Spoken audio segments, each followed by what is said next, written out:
I am Daisy, 43 years old. I have been married to my husband Robert for 20 years. Our only son Edward graduated from university this year and is now working with my parents at their traditional Japanese restaurant. Edward is a precious son to me, but he is not my biological child. Robert, my husband, was previously married, and Edward is his ex-wife's child. We got married when Edward was 2 years old, and since then, I have raised him as my own son. Edward has grown up to be a kind and obedient child, and he is now working hard as a chef apprentice at my parents' restaurant. I was deeply relieved. However, I have a concern that is about my husband. One night, when I was relaxing in the living room as I had a day off from work, I received a call from Robert. "I'll be late again today." "Huh? You'll be late again?" "It's been like this lately, hasn't it?" "I'm busy with work. As the president, I'm protecting the company, so don't complain about it." "I'm not complaining or anything. In fact, my parents-in-law run a small printing company, and Robert has taken over as the president. In this day and age, there have been times when the business struggled due to the economic downturn, and we even received financial assistance from my parents once. However, now they managed to recover somehow and are continuing the business, albeit on a small scale. However, there shouldn't be any major projects coming in, so there shouldn't be any need for overtime or anything. About 2 years ago, he started saying that work was busy, and gradually, overtime increased. Recently, he started coming home late at night, and he had more days where he went to work on holidays. I let out a sigh, thinking, here we go again. In fact, during this married life, there have been 3 occasions where Robert's infidelity was discovered. At that time, Edward was still in his teens, and with the determination not to let go of Edward, I forgave Robert's infidelity. Due to such experiences, I felt that Robert's suspicious behavior lately was a sign of him cheating. While I was lost in my thoughts like that, "Robert, he's late again?" "Oh, Mother. I'm always sorry for burdening you with everything, including Edward and household chores. It's not like that at all. And also, the matter of money. Mother, you don't have to worry about that. I'm doing it because I want to." Actually, I started living with my parents-in-law when I got married. They are very kind people, and even when I had arguments with Robert, they always sided with me. Such my parents-in-law are mostly in retirement now. Robert always gives the reason that the company's sales are tough, so he doesn't contribute much money to the household. And all the money I earn from working at the traditional Japanese restaurant goes towards the living expenses with my parents-in-law. It would be better if that company just went out of business. Oh, but it's the company that Mother and Father worked so hard to build, isn't it? I don't care about that anymore.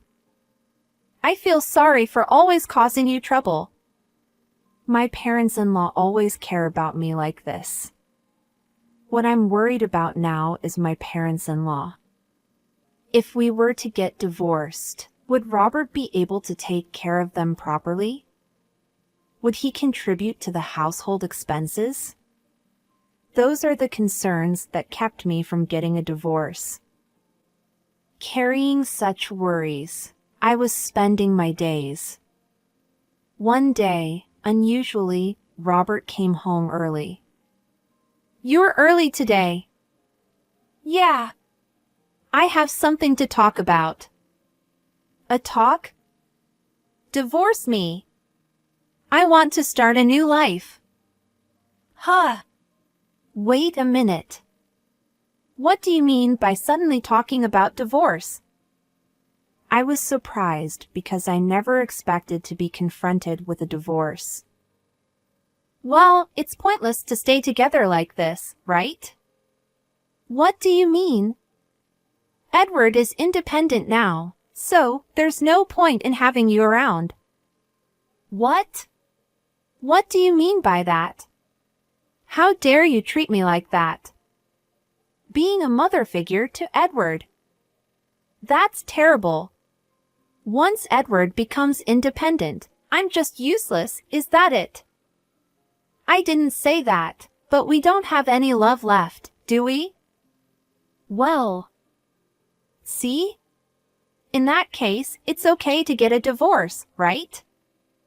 Don't say that. You're probably cheating again anyway. Huh? Huh. There's no use pretending. When you're cheating, your behavior always follows the same pattern. So, you knew I was cheating. And even though you know I'm cheating, you don't want a divorce. Do you really like me that much? It's not like that. Before, I just didn't want to be separated from Edward. Now I'm worried about mother and father. When I raised my voice, the doorbell suddenly rang. By this time, it was already 10 p.m. Huh! Who could it be at this hour? As I wondered suspiciously, I opened the door. And there stood a young woman. For some reason, I felt like I had met her before, and as I stared at her intently. Are you so surprised that you got speechless? Huh? Then, Robert hurriedly came out from the living room. Nancy! This is no good, coming to the house. But I was in the middle of convincing her. But I don't want to get manipulated by your wife. It won't come to that. I was talking to her to be with you. No way, is this person Robert's affair partner? Coming all the way here. It's beyond rude. Oh, so you're Robert's wife, huh? Just an ordinary middle-aged woman. I suppressed my anger at Nancy's rude remarks and said, Could you please leave? I want to talk with my husband alone. Besides, my in-laws are sleeping, so it's inconvenient. Huh? What is this person? Scary. I wasn't able to bear talking to Nancy any longer and said, You make this person leave. Fine. Then I'll leave too. Huh? What are you saying? The conversation isn't over yet. No, I've said what I wanted to say, and I'll leave taking care of Mom and Dad to you. Do you even know what you're saying? Wait, you don't like it? Isn't it heartless to abandon your elderly parents-in-law? That's you who's abandoning them, isn't it? Ugh, you're so annoying. I'll be living with Nancy, so I'm relying on you for our parents. That's all I wanted to say. Bye. Wait a minute. Ugh, lady, you're persistent. We're about to open a bottle of expensive champagne to celebrate your divorce, you know? Don't just carry on the conversation without me. Nancy's family is wealthy, you know? It seems like I can get a job from Nancy's father, so our printing company will be secure. Let's be happy together from now on. Just hold on a second. The two of them ignored me as I tried to stop them, left the house, and went away. I was left alone and stood frozen in place, and then, I don't know when they appeared, but my in-laws called out to me. Daisy. Father and Mother, I'm sorry for causing a disturbance. We should be the ones apologizing. We're truly sorry. I apologize as a parent. My in-laws lowered their heads apologetically. Oh no! Father and mother, please raise your heads. I can't forgive this. Betraying Daisy once again. That person is not our child. Our daughter is only Daisy. Even if you get divorced, that won't change. Mother. Thank you so much. But we can't just let things go, according to Robert's wishes. Daisy, it's time to fight back. Huh. My mother-in-law said that to me as if she had made up her mind. I didn't understand why my mother-in-law suddenly said such things, and while I was perplexed, my in-laws shared a certain idea with me. We've been thinking about this for a long time. This is what's best for you. Are you sure it's okay? If we do something like that, don't worry about us. We're fed up with that child. We won't be satisfied until we give him a harsh lesson. I understand. I have something to add too. Actually, it's about that woman who's his affair partner. In fact, I noticed Nancy when I first saw her. I conveyed that fact to my in-laws, and both of them seemed surprised. With my strong allies, my in-laws, by my side, I decided to fight back against Robert and Nancy. 1 week later, I prepared everything and called Robert and Nancy to have a discussion about the divorce. The meeting place was a restaurant run by my parents. What's this? Why did you call us out here? If you had told us by email, that would have been enough. Can't you even send emails, lady? We can't discuss the alimony over email, can we? Wow, LOL, talking about money? You're so greedy. It's all about money for you rather than love for Robert? You're a cold-hearted woman. There's only Nancy for me after all. So, how much alimony do you want? If it's about alimony, my parents will pay. So, go ahead and say any amount. I see. Then you're satisfied with the alimony. I'll have the lawyer contact you with the specific amount. Next, let's talk about my in-laws. I told you, leave that to you.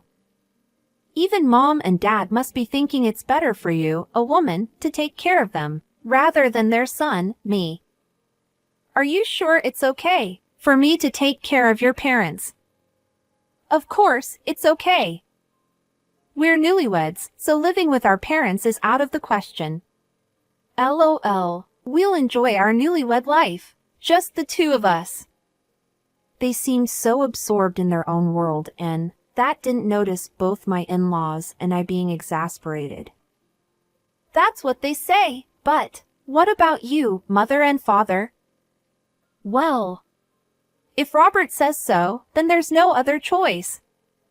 What's that, Mom? No other choice. Robert slightly recoiled at his mother's solemn face, and then his father delivered a decisive blow. You're fired. What? I said I'm removing you from the position of the president. As of today, you're no longer the president. What? What are you talking about? You and Mom don't have the authority to do that, right? You fool. You don't understand anything, do you? What? Don't you know? Father and Mother are the ones who own the company's shares. Shares?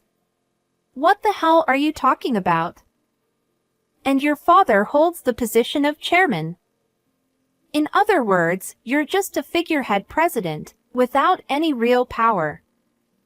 What's that? I don't understand. I am the president, right? What president? You don't even bother studying management, and you still rely solely on your father for dealings with accountants, tax advisors, and lawyers. Huh. Accountants. Tax advisors. What are those?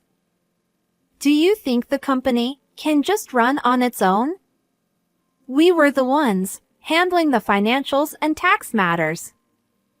But that's kind of boring work. It's not something I should be doing. It's a small company, so, as the president, you should be handling everything. I had hoped that someday you would take it seriously and fulfill your responsibilities, but it seems impossible. Just wait a minute. No need for excuses. You're not qualified to be the president. We're going to shut down that company. What? You're going to destroy the company? That's not right. That company is just incurring expenses. It doesn't generate much profit. I had planned to shut it down in our generation, but you told us you want to succeed it, so I continued running it until now. But it's no longer possible. Then, what am I supposed to do? Oh, isn't your girlfriend wealthy? Why don't you rely on her for support? I can't do something so disgraceful. As Robert hung his head, Nancy tried to encourage him. It's okay, Robert. We don't mind if that shabby company goes under. Huh? I'll ask Papa to help create a new company for us. Then you can be the president again, Robert. I'll be the president's wife too. How about that? Nancy. Thank you. You truly are my girlfriend. Let's do that. Robert regained his spirit in an instant upon Nancy's words. Nancy seemed deeply in love with Robert, no matter what. You're a strange person too. What do you see in this immature old man? Don't speak ill of Robert. It's because you're cold-hearted that Robert is fed up with you. It serves you right. Duh. Whatever, but by the way, is your father in favor of this relationship? I haven't told him yet, but my dad loves me so much, I'm sure he'll support us. Dad always listens to whatever I ask for, you know. Oh, really? Mr. Brown, it seems so. What will you do? Huh. As I said that towards the outside of the private room, the sliding door opened. Mr. Brown, Nancy's father, and my parents were standing there. Dad. Why? We've heard the conversation. I don't really get it. But it's perfect timing. Let me introduce you. This is my future husband. It's Robert. Future husband.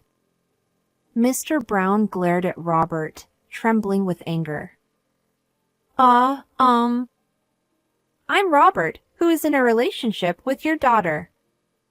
Nice to meet you, father-in-law. Hey, Dad. I want you to create a company for Robert. Right? It's a good idea, isn't it?